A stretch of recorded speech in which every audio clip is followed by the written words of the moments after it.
O sea, yo he escuchado muchas críticas que me dicen que que soy muy duro para la negociación. No es que sea duro para la negociación. No hay nada que negociar en el Congreso. En el Congreso hay que trabajar de acuerdo a los reglamentos y las normas que existen. Esa es la democracia.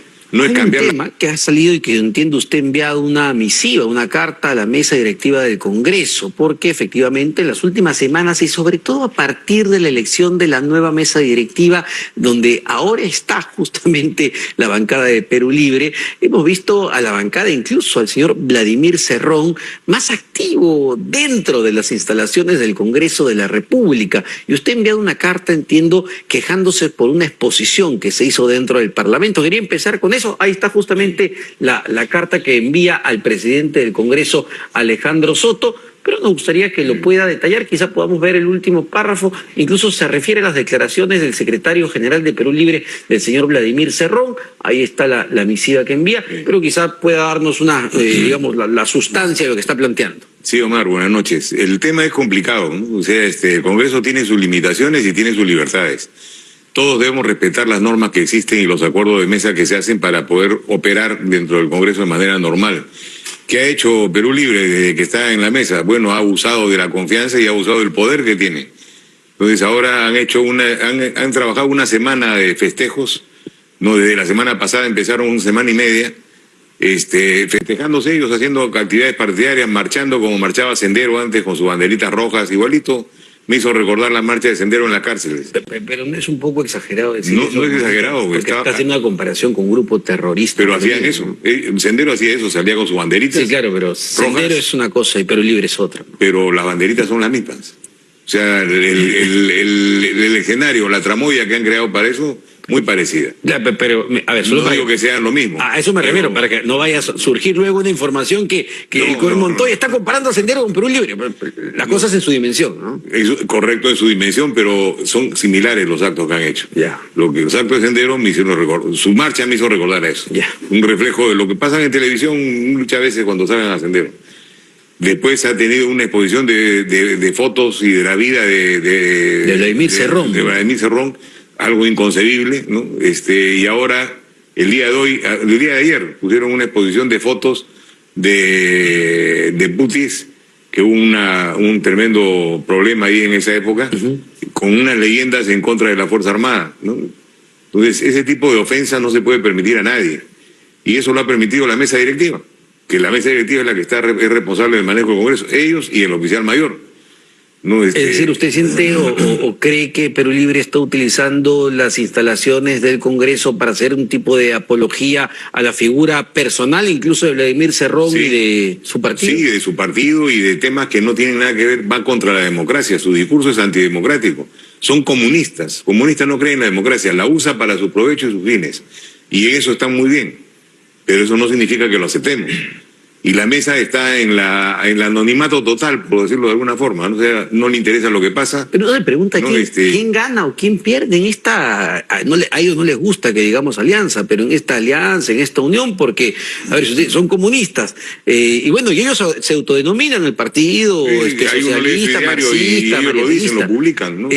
Pero pues no tienen ningún problema en ir con Fuerza Popular, con Avanza País. El comunismo tiene su propia estrategia y hay que respetársela, ¿no? Es de ellos. Allá uno sí la acepta. Y acá la han aceptado tenerlo en la mesa y eso significa perder posiciones. ¿Quién pierde? Irrecuperable, la derecha. La derecha pierde, APP, Fuerza Popular. Los que han aceptado esto pierden. Nosotros hemos marcado distancia desde el principio. Eso de que no habían votos de la derecha, eso es una farsa. Sí lo había. Que no había seguridad, no hay seguridad nunca en nada, ¿no? O sea, ese es un tema diferente. Se pudo evitar esta situación y manejar un equilibrio adecuado. Otra cosa que ganan ellos son las posiciones en las comisiones. Su negociación al estar en la mesa y ser sus aliados, entre comillas, les permite estar, por ejemplo, lo que acaba de mencionar, Perú Libre en fiscalización. Es una comisión clave, ¿no? Es una comisión clave, además. Clave. El gobierno de Castillo ha penetrado todas las estructuras del poder, todas. Estamos viendo el día de hoy el allanamiento de la Fiscalía a 56, creo, viviendas, o 46. 49, me parece. O 49, bueno, es una cantidad increíble. No, y que implica incluso al premier Aníbal Torres y el congresista Guillermo Bermejo. Y eso también son actos de corrupción que esa comisión tiene que fiscalizar, tiene que intervenir, tiene que ver. O sea, estamos en manos de ellos finalmente. O sea, van a limpiarse la cara. ¿Y usted cree que en la Comisión de Fiscalización se sigue investigando al gobierno de Castillo? Se lo pregunto porque en una de estas alocuciones, incluso de Vladimir Cerrón, él cuestionó el golpe de Estado a Pedro Castillo. Él dijo que lo que había ocurrido era un golpe de Estado más bien a Pedro Castillo, un golpe, como dijo, un golpe militar parlamentario contra Pedro Castillo, cuando todos sabemos pues quien dio el golpe, efectivamente el 7 de diciembre, fue Pedro Castillo. Siempre hay que proyectarse arriba y mirar hacia abajo para ver qué panorama se ve completo. El panorama completo es que esa plancha es de Cerrón. Cerrón puso esa plancha para la presidencia y ahora nos está gobernando la que era vicepresidenta. Y esa plancha existe para él y siguen siendo suyos, sigue siendo su gobierno.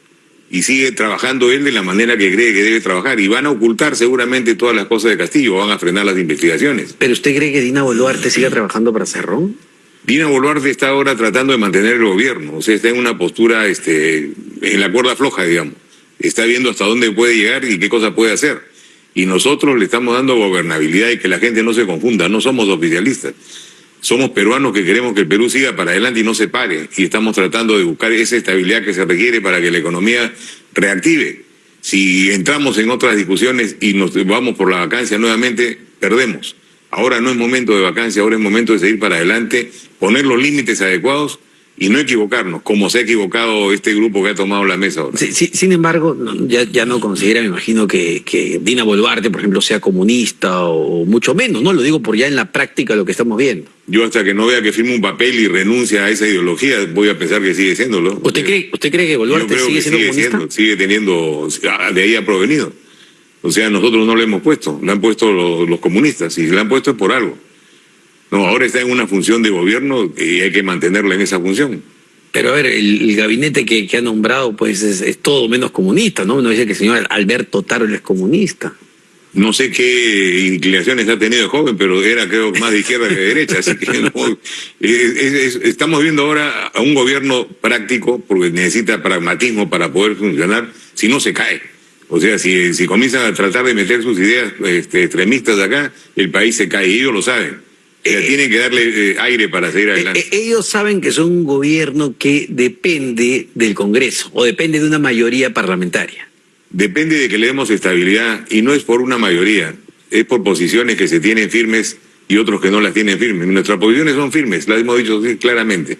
No pedimos nada a cambio, mantenemos la gobernabilidad porque consideramos que debemos hacerlo.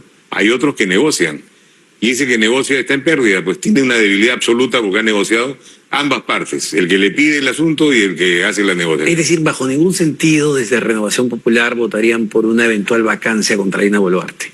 No, salvo que sea pues ya algo extremo, ¿no? Si no, ni hablar. Se lo digo porque, a ver, para muchos no necesariamente Dina podría durar hasta el 2026, ¿no? Es, digamos, con las cosas que pasan en este país y con la convulsión que hay, uno nunca sabe. Claro, hay que ser conscientes en esto, ¿no? Y hay que explicarle a la gente porque la gente no lo entiende. Si se hacen elecciones, sea cual fuera el motivo, vacancias, que abandona el cargo o lo que sea, se paraliza el país. Porque ningún inversionista va a invertir un centavo en el país hasta no se estabilice. Y eso toma un proceso, que es el proceso de las elecciones, que dura un año o un poco más de un año. Si es que se pueden realizar, porque tenemos todavía el sur que no está totalmente solucionado los problemas. Siguen los grupos violentistas, están por ahí, no a media caña en este momento, pero con ideas de seguir generando violencia.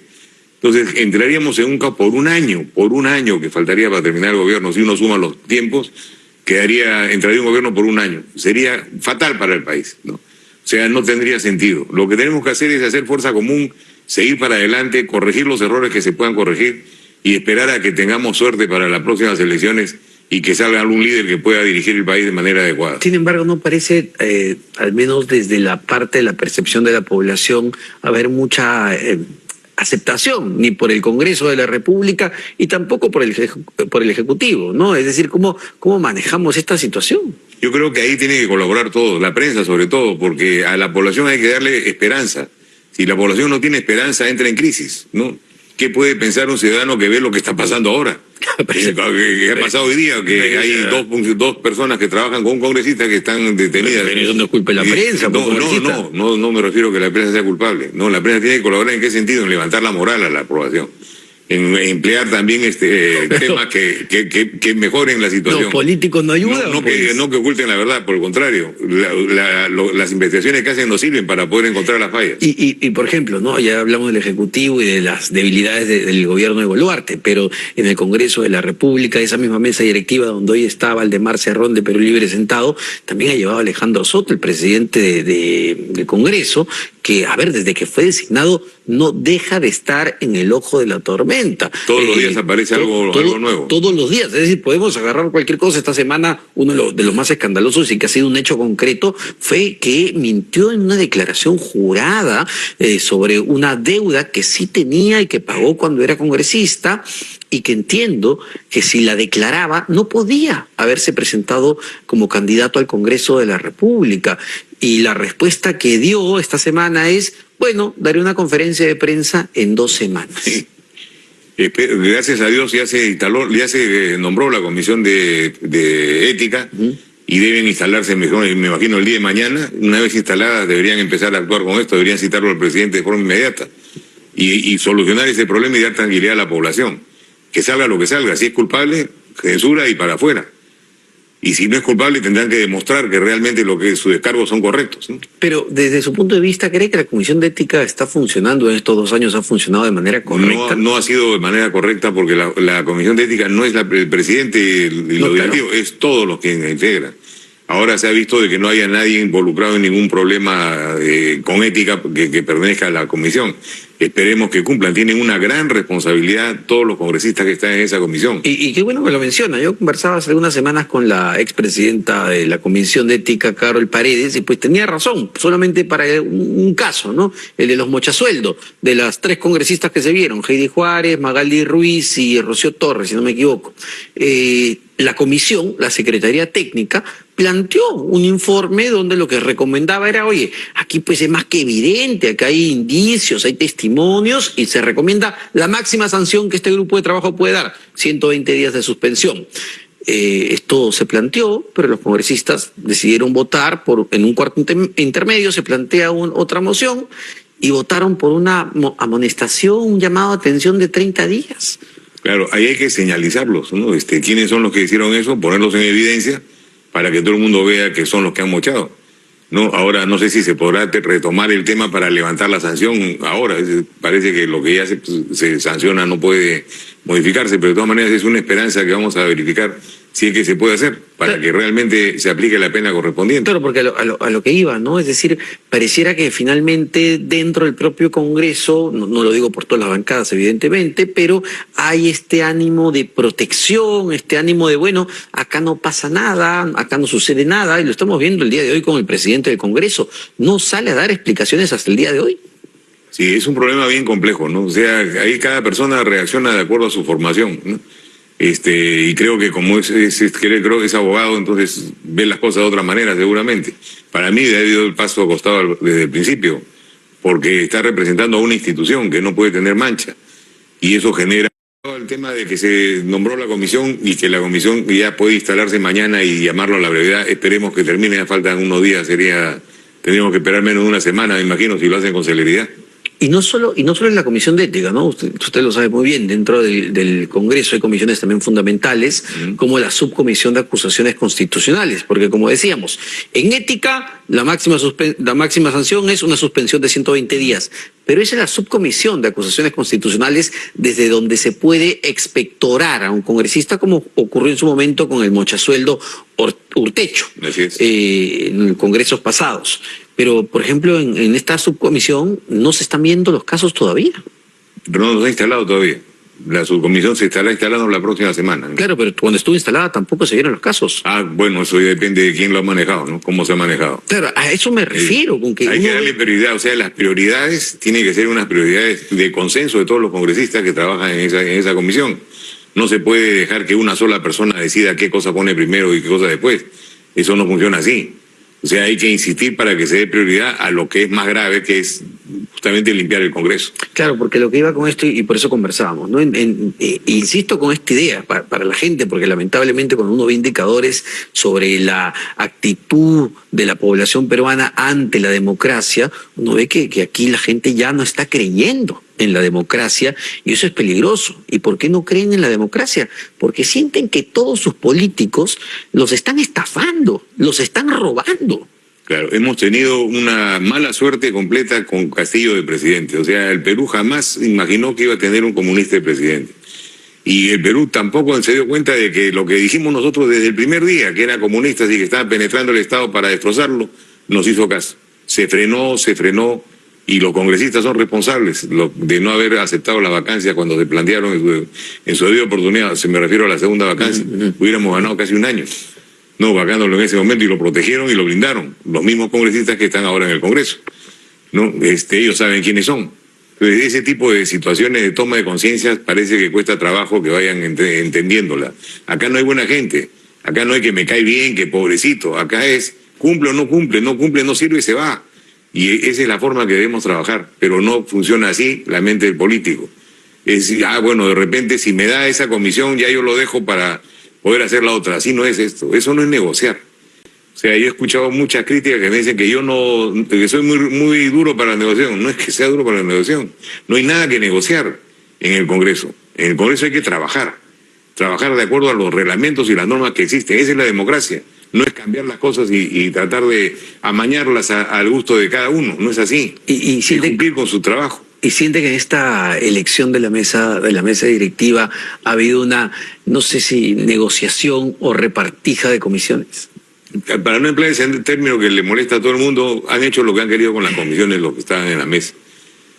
Cuando yo pregunté la primera propuesta de comisiones si la mesa tenía alguna posición al respecto, me dijeron que no habían presentado ninguna propuesta. El que la presentó fue Valer. Y en la segunda presentación, porque hubo correcciones, hubo una serie de problemas con los que salieron, y vuelvo a la misma pregunta, el que lo hizo fue Bellido, ¿no? O sea, eso ya más claro el agua, ¿no? O sea, ahí ha estado cómo han manejado la comisión y por eso están ubicados como están. Y por eso también cuando comenzábamos a conversar, claro, usted me dice los comunistas se han infiltrado de alguna manera en la mesa directiva, pero yo insisto con esta idea, acá no es tanto un tema de ideología lo que mueve, no es tanto de derecha o izquierda, pareciera más que son estos intereses particulares que son los que se van intercambiando entre estos diferentes grupos, más allá de que se autodenominen de derecha, de izquierda o de centro. Sí, pero es para cumplir con sus objetivos, o sea, ellos tienen un objetivo claro, por ejemplo, terminar con los contratos de ley, le interesa estar en una comisión al respecto, no no sé, algo con trabajo, que son los temas permanentes, quieren estar a cargo de la comisión. Entonces, bloquear las investigaciones que puedan perjudicar la imagen de ellos, lo van a hacer. Eso es lo que se ha visto en esta entrega de comisiones.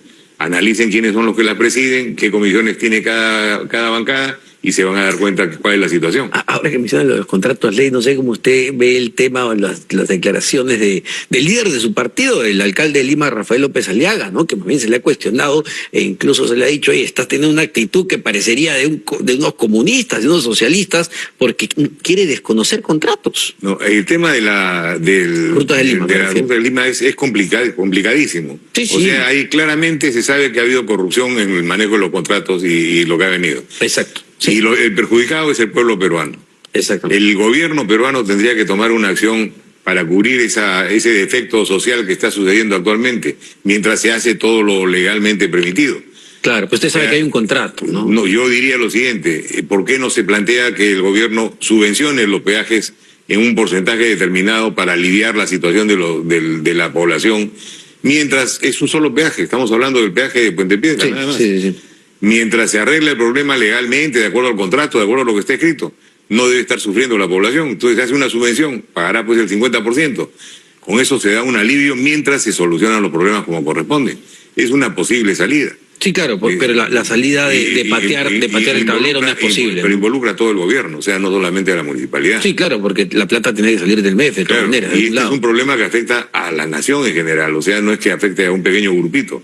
Es un tema, es una ofensa al país, un contrato de esa naturaleza. Sí, claro, pero lo que sorprende es que alguien como Rafael López Aliaga, que es un empresario, Bueno, más exitoso, él tiene experiencia en este tipo de cosas. Diga las cosas que dijo, ¿no? Pero él sabe por qué lo dice. O sea, él está diciendo las cosas porque debe tener una estrategia permanente. Él ve los temas municipales, nosotros los congresales. Me parece más un poco de populismo que de tecnicismo detrás, ¿no? El propio MEF le ha dicho que eso no se puede hacer. Pero no puede desconocer el contrato. Vamos a ver el resultado. Otro tema que tiene que ver también con corrupción durante el gobierno del expresidente Pedro Castillo es el ascenso en la policía. Porque hoy por hoy, a ver, entiendo que son 10 generales o 10 coroneles que ascendieron a generales que habrían pagado justamente durante el gobierno de Castillo para ascender, según la investigación fiscal y según lo que ha presentado ya incluso la fiscal de la Nación ante el Congreso de la República. Sin embargo, uno diría que estos generales, ¿cómo es posible que estén en actividad? E incluso 2 de ellos están en zonas importantes como Lima y Callao. Desde el Congreso del Parlamento se están pidiendo explicaciones sobre este tema al ministro del Interior. Ese es un tema que se va a ver ahora seguramente. Esto es de ahora, de estos días. Salió esta semana. Es un tema que está viendo la Fiscalía. O sea, la Fiscalía tiene que actuar en un tema penal. O sea, nosotros no entramos en el tema penal. Sí podemos pedirle que le rinde cuentas al ministro del Interior, pero poco no va a decir, más allá de lo que sabe la Fiscalía. Acá tiene que haber una investigación rápida, urgente, para terminar, si es que es cierto, darlos de baja y sancionarlos como corresponde. Y si no es cierto, bueno, reivindicar su honor. Depende de qué cosa sea. Claro. A mí me cuesta mucho pensar de que haya sucedido eso, o sea, le soy sincero. Que se hayan pagado por ascenso. Que se hayan pagado por ascenso, me parece la cosa más aberrante que puede haber. Claro, pero usted recordará mejor que yo incluso porque fue justamente al principio del gobierno de Castillo, o algunos meses después, en realidad, que el subcomandante general de la policía, el general Bueno, si no me equivoco, acudió a una comisión del Congreso, y esto fue llamativo para todo el mundo. Ahí en esa comisión, me parece que fue fiscalización, él denuncia abiertamente cuando estaba en actividad que se habían pagado por los ascensos, y inmediatamente después renuncia al gobierno de Castillo y luego recordará los $20.000 encontrados en el baño de Palacio y estalló todo. Es algo aberrante, o sea, me niego a pensar que es una cosa que causa repulsión y que no se imagina uno que pueda suceder. A eso me refiero. Y por eso es que están en investigación. Fíjese cuánto tiempo ha pasado y siguen investigando. Porque tienen que encontrar las pruebas, que es difícil hacerlo, ¿no? Pues ese es un tema que tiene una gran responsabilidad la Fiscalía para poder traernos la luz. Y la prensa, si es que puede también hacer sus investigaciones, ayudaría. ¿Y cree que esto haya penetrado? Porque hubo denuncias similares en la Fuerza Aérea y me parece también en el Ejército, más no en la Marina, pero ¿cree que haya llegado a penetrar en las Fuerzas Armadas como lo hizo en la Policía? Las Fuerzas Armadas no creo que haya sucedido. Primero, no necesita suceder, todo funciona en automático, o sea, ahí no se compra censos. Existe una meritocracia y una hoja de vida que va sumando de todos los años, cada 6 meses se califica. O sea, todo el mundo sabe quién va a ascender. O sea, ahí no hay dudas. Hay un orden de mérito que es conocido por la mayoría y se va saliendo del tema poco a poco. O sea, siempre los que no ascienden se sienten mal porque no todos pueden ascender, es una carrera piramidal, pero no significa que haya algo ilegal en eso.